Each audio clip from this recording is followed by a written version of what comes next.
एक ऐसा भूतिया बंगला जहाँ जो जाता है वो कभी लौट कर नहीं आता। ये कहानी है कानपुर के एक मशहूर हॉस्टल की, जहाँ 3 दोस्त आकाश, समीर और पवन रहा करते थे। तीनों में अच्छी दोस्ती थी। एक दिन आकाश ने समीर और पवन को बताया कि क्या तुम्हें पता है, हमारे हॉस्टल से थोड़ी दूरी पर एक भूतिया बंगला है और कहते हैं जो उस बंगले के अंदर जाता है वो कभी लौट कर नहीं आता। क्यों ना आज रात को हम उस बंगले में जाएं। रात होते ही तीनों अपने हॉस्टल से बाहर निकलकर उस बंगले की ओर जाने लगे। चारों तरफ सन्नाटा था और अंधेरा था। थोड़ी दूर चलने के बाद तीनों अपनी मंजिल पर पहुंच गए। आकाश ने अपने दोस्तों से कहा कि तुम यहीं रुको, मैं जल्दी आता हूँ।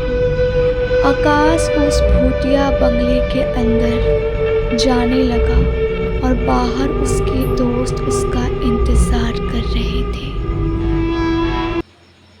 थोड़ी देर तक सब कुछ बिल्कुल ठीक था।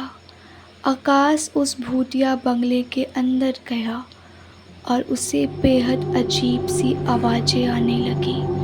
आकाश ने देखा चारों तरफ सन्नाटा था और चारों तरफ बहुत अंधेरा था।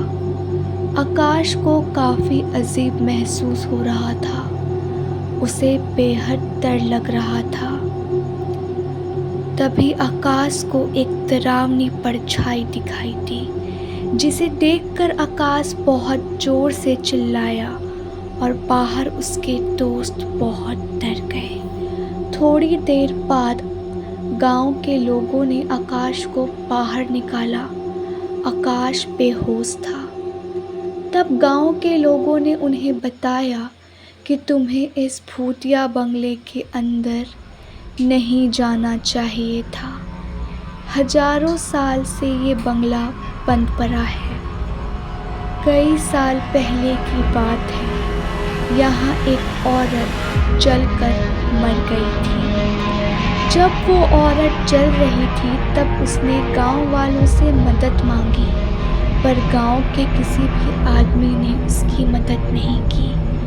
वो जलती रही, चिल्लाती रही और अंत में उसकी मौत हो गई। ये जानने के बाद आकाश के दोस्त काफ़ी डर गए और डरे सहमे वो सिर्फ इस घर से दूर भाग जाना चाहते थे।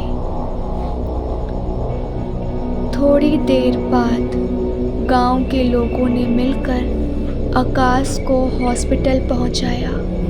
हॉस्पिटल में आकाश की आंख खुली और ये घटना उनके लाइफ की सबसे डरावनी घटना बन गई।